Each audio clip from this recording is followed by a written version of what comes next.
La comunidad sorda alrededor del mundo ha luchado durante 300 años por defender nuestra identidad construida a partir de nuestra lengua de señas y nuestra cultura. Actualmente aún persisten imaginarios producto de la visión dominante enfocada en el aspecto auditivo que ha contado la historia desde su perspectiva. Sin embargo, es posible hacer una genealogía sobre la comunidad sorda para descubrir a través de la historia nuestras luchas, nuestras experiencias con la prohibición de las señas y con la visión hegemónica de que nuestra audición necesita ser arreglada. Debido a esto, las personas sordas sufrieron abusos, fueron silenciados y descartados por muchos años, después de los que pudieron usar la lengua gracias a la persistente lucha por defenderla para que se reconociera oficialmente. Les contaré cómo, usando uno de los instrumentos de la teoría postestructuralista de las relaciones internacionales, nos permite hacer una genealogía para exponer argumentos históricos que necesitan ser reivindicados. Resaltar que como comunidad tenemos un fuerte sentido de identidad sorda y el cómo la lengua de señas determina nuestra vida. Esta labor se la hemos encargado a la Federación Mundial de Sordos, quien representa 72 millones de personas sordas de diferentes países y las 300 lenguas de señas que se hablan en ellos. El 18º Congreso Mundial de la Federación Mundial de Sordos congregó a 2.046 asistentes provenientes de 136 países, donde nos reunimos a hablar sobre el derecho a la lengua de señas en todo el mundo. El programa del Congreso cubrió los temas de lengua de señas y estudios sordos, educación para alumnado sordo, cooperación internacional y desarrollo, tecnología y accesibilidad, salud y empleo. Nos dimos encuentro personas sordas de diferentes países, con formas de pensar y sentir muy distintas, desde África, Asia, Europa, América, exponentes de una inmensa diversidad cultural, pero con algo en común: la experiencia de vida a través de la lengua de señas y cómo esta lengua ha sido discriminada, motivo por el que hemos luchado y la hemos defendido durante 300 años. Alrededor del mundo se hablan 300 lenguas de señas, gracias a múltiples investigaciones en lingüística que han obtenido hallazgos relevantes sobre la lengua de señas. Se ha podido llegar al reconocimiento de esta, como se evidenció en el Congreso.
El Congreso tuvo 4 invitados especiales. El primero, el secretario general de la ONU, Antonio Guterres, quien participó a través de videoconferencia.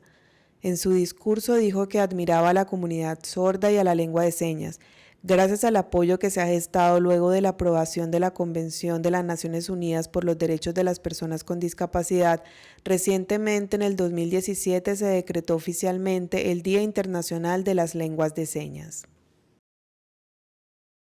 La segunda invitada fue Roberta Cordano, proveniente de Estados Unidos y presidenta de la Universidad Gallaudet, quien en su discurso dijo a todos los asistentes provenientes de todo el mundo que era prioritario tener como objetivo impulsar las investigaciones en lingüística, que se trabaje cooperativamente para compartir los hallazgos y establecer alianzas entre todos, no solo la Universidad Gallaudet. El tercer invitado, Fernando Bareñez, quien trabaja en una de las agencias de la ONU que tiene a cargo asuntos de minorías lingüísticas y derechos humanos, ha trabajado temas de cultura, religión y en alianza con la WFD ha investigado poblaciones de todo el mundo con importantes hallazgos. Mencionaba que aún persistían imaginarios por parte de los padres que ven en sus hijos un problema, una deficiencia o una discapacidad, cuando en realidad la lengua de señas da vida y brinda las posibilidades para desmentir todos esos imaginarios. Y reconoce que en la lengua de señas hay un gran potencial, como cualquier lengua es posible los chistes, la comedia y las discusiones sobre el mundo. Ha sido muy importante la alianza entre el equipo de la Universidad Gallaudet y la WFD, entre quienes nos compartimos ideas y trabajamos en cooperación. Es un ejemplo para mostrar al mundo. Gracias, Universidad Gallaudet. Él fue el cuarto invitado, Colin Allen, expresidente de la WFD desde el 2011 hasta el 2019. En su discurso dio gracias a la Universidad Gallaudet de Estados Unidos por la alianza en la que han venido trabajando junto con la Federación, compartiendo las investigaciones en lingüística.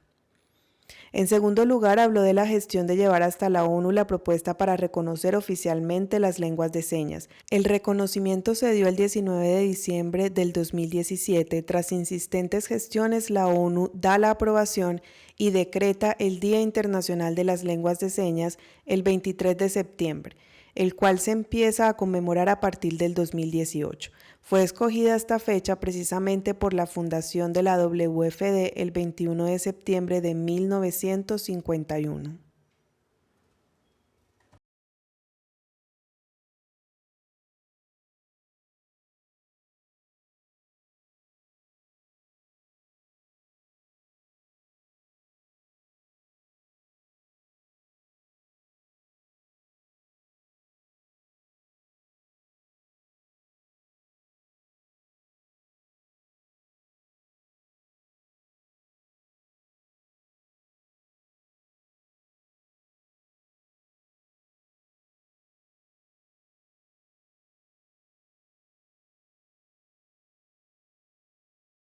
En el Congreso se eligió el nuevo presidente de la Federación, Joseph Murray, quien lo será desde el año 2019 hasta el 2023. Trabajar por la unidad entre las comunidades de personas sordas de todo el mundo, teniendo como prioridad el tema de la libertad desde la primera infancia y continuar con el legado de Colin Allen, haciendo uso de su experiencia dentro de la Federación Mundial de Jóvenes Sordos, en donde trabajó fuertemente para llegar a la presidencia de la WFD y lograr el convenio entre la ONU y la WFD.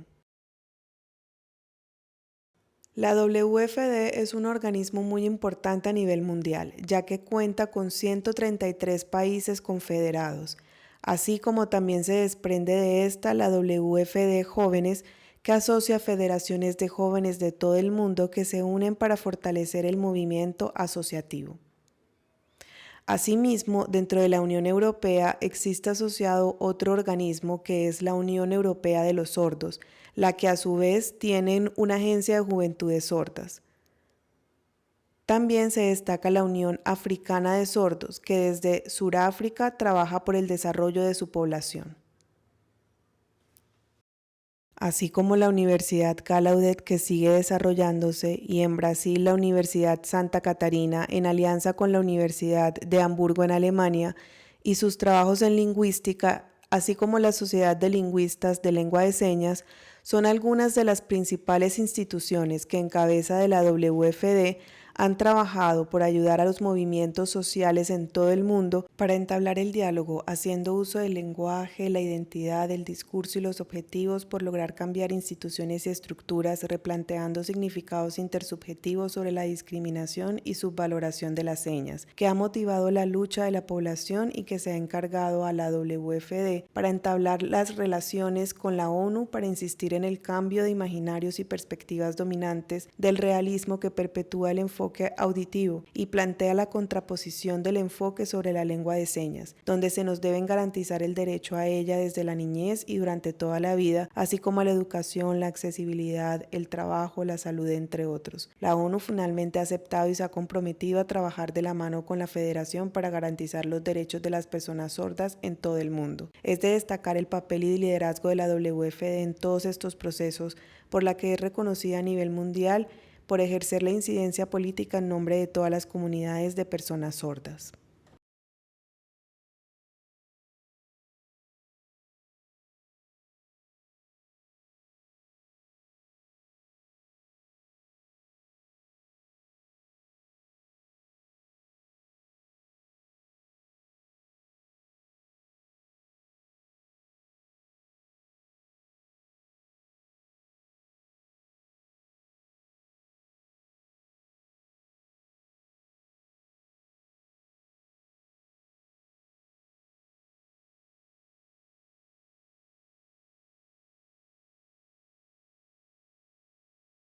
Muestra de ello es el que nos sentimos identificados con el lazo de color azul.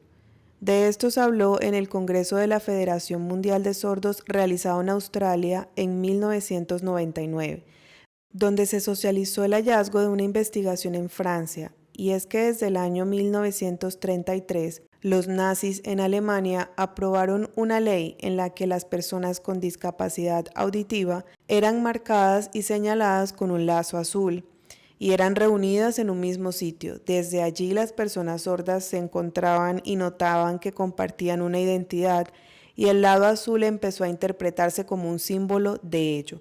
El objetivo de los nazis era identificarlos para que fueran esterilizados y de esa forma evitar transmitir a su descendencia la llamada discapacidad. En muchas ocasiones eran asesinados. A otros grupos con otras condiciones se les asignaban otros colores. El azul era el de los sordos y nunca lo olvidaron. Por el contrario, lo transmitieron a otros sordos como el símbolo de la identidad y la lucha de la comunidad sorda. La WFD surge por la necesidad de defender la unión de una comunidad que comparte aspectos de identidad, de lengua y de cultura.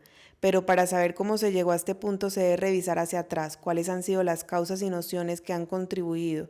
Se podría también hacer un análisis desde el socialconstructivismo y del empoderamiento en diferentes países, pero puedo empezar por explicar lo que ocurrió el siglo V con la influencia del reconocido filósofo Aristóteles. Aristóteles dijo: todos aquellos que son sordos de nacimiento son también mudos, incapacitados para hablar y para elevarse a las ideas abstractas. Esta visión tuvo influencia y dominó en las esferas económica, política, cultural, educativa y en todos los ámbitos, desde entonces hasta muchos siglos posteriores, y esta hipótesis permanece en algunas posturas cuando aún se investiga y se pone en duda de si hacemos parte como una comunidad de la diversidad o de la discapacidad. Todo esto tiene raíz en las afirmaciones de Aristóteles. Abd el en París, Francia, fue un abanderado de los temas sociales. Buscaba ayudar a las personas a tener una relación con Dios. En su trabajo como evangelizador se encontró con dos personas sordas que estaban hablando entre sí en una lengua de señas natural. Esto lo hizo aprender la lengua y crear la primera escuela en 1771 con el propósito de educar a los estudiantes sordos y enseñarles lengua de señas. Lepe se dirigió al rey de Francia, Luis XVI, quien aceptó apoyarlo para crear el Instituto Nacional de Jóvenes Sordos, siendo la primera institución de este tipo en el mundo en Francia. Lepe fue el fundador del instituto, pero en 1880 Jean Itard fue nombrado director, cuya ideología correspondía a un enfoque médico sobre la persona sorda, y su interés se centraba en investigar y estudiar la audición y en cómo sanarla o rehabilitarla. Empezó a imponer un método oralista de la educación, lo que constituyó un cambio drástico con respecto al trabajo de Lepe.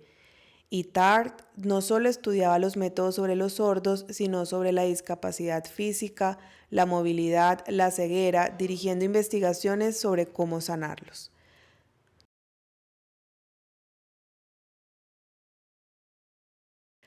Thomas Hopkins Gallaudet en 1817 convenció a Laurent Clerc, quien era un educador francés que había estudiado la enseñanza de la lengua de señas, para que viniera a Estados Unidos a trabajar con él y crear una escuela en la que enseñaba lengua de señas, una mezcla entre lengua de señas americana y lengua de señas francesa.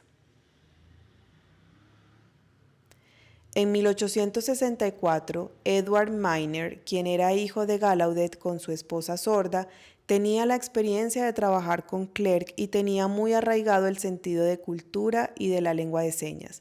Decidió fundar la primera universidad de sordos con el apoyo del presidente de Estados Unidos, Abraham Lincoln. Empezó con un pequeño grupo de estudiantes que luego fue creciendo. Edward decía que era muy importante que en la Universidad Gallaudet transmitiera la tradición y que se viviera la lengua de señas. En 1880, en Italia, en la ciudad de Milán, tuvo lugar el Congreso Internacional de Maestros de Sordomudos.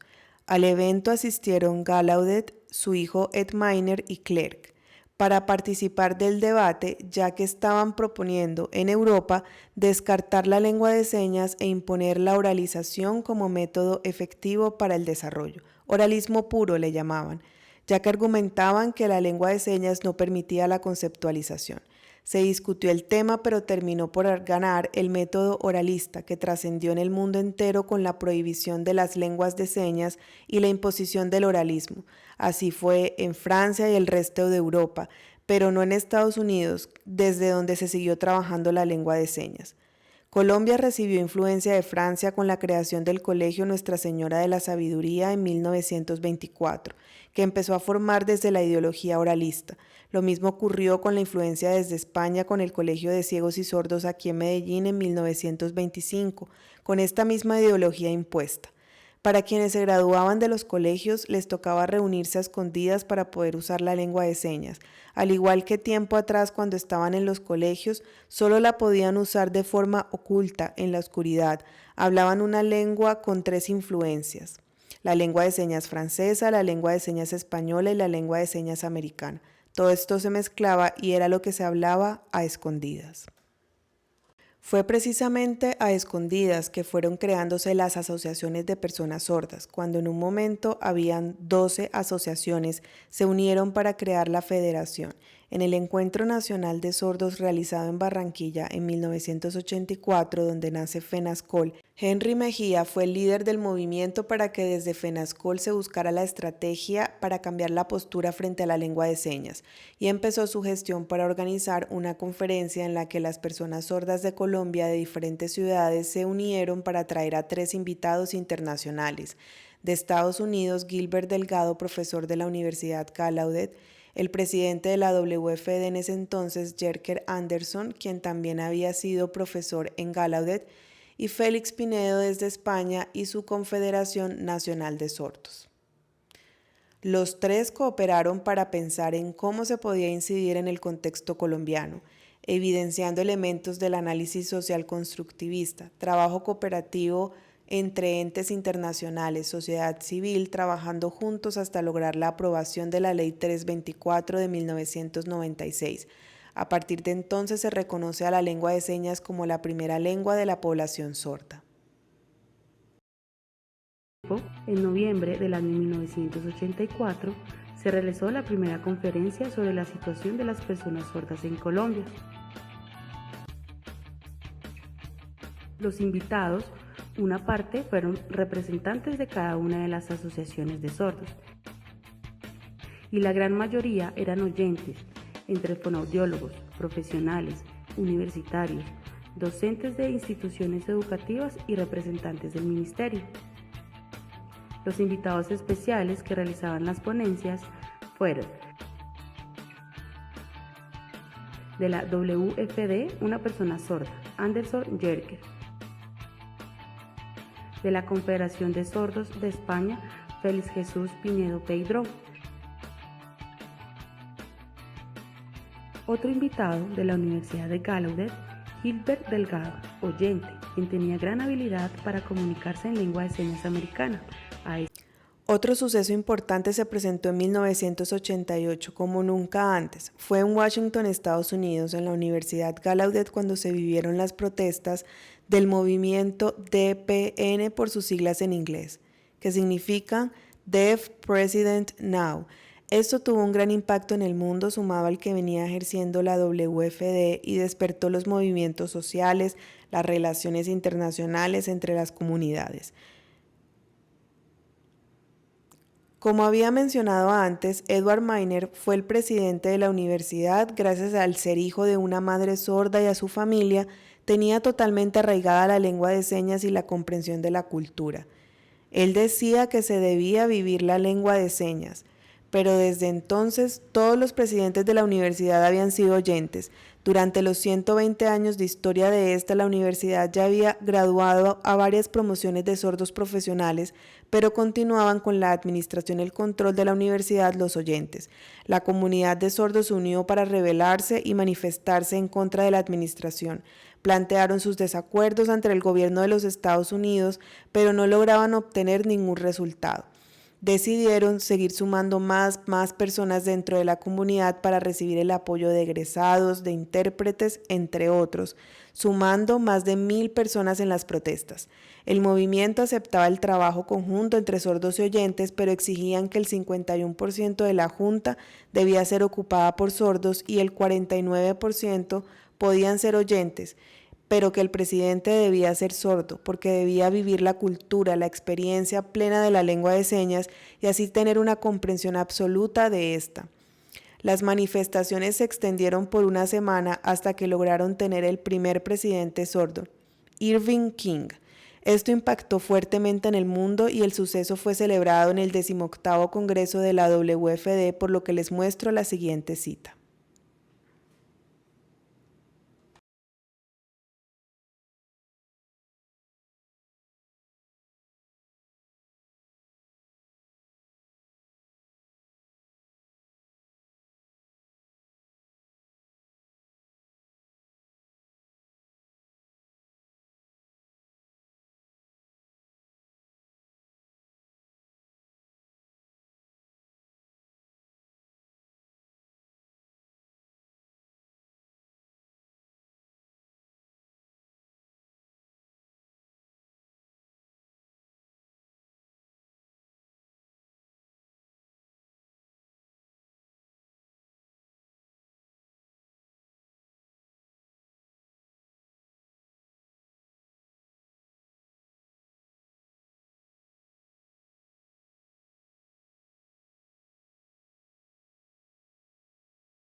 Al ver estas imágenes de la comunidad sorda, siento igual que aún no se ha terminado, que debemos continuar trabajando. Aún hay muchos países que no han reconocido la lengua de señas, por lo que en una práctica del social constructivismo se debería trabajar unidos y entablar relaciones internacionales para trabajar de la mano con la WFD y la ONU, que ya ha reconocido la lengua de señas, pero que aún persisten con las investigaciones con un enfoque clínico, auditivo y de convención de los derechos de personas con discapacidad. Persiste la subvaloración de las señas. Debemos seguir luchando como comunidad por el reconocimiento de la lengua. Es increíble que aún persista un fuerte dominio del punto de vista médico y rehabilitador, con investigaciones desde la genética para encortar y descartar el gen de la sordera como si eso se necesitara arreglar. A eso le decimos no, no lo necesitamos. Nuestra vida la enmarca la lengua de señas, nos da la posibilidad de trabajar. No sentimos que necesitemos oír, ya que la lengua de señas nos da la posibilidad de desempeñarnos en cualquier trabajo, en el Estado, viajando, cooperativismo, relaciones internacionales y lograr el desarrollo de una vida plena con la hermosa lengua de señas. Algunos piensan que es prioritario la lectoescritura en inglés, francés, español y es importante ser bilingüe, pero ahora en el mundo de la academia es prioridad estudiar la lengua de señas tal como se habló en el Congreso de la WFD y el derecho a las lenguas de señas, ir aportando a los cimientos teniendo en cuenta autores socialconstructivistas y postestructuralistas para dar a conocer el sentido de identidad y el uso del lenguaje.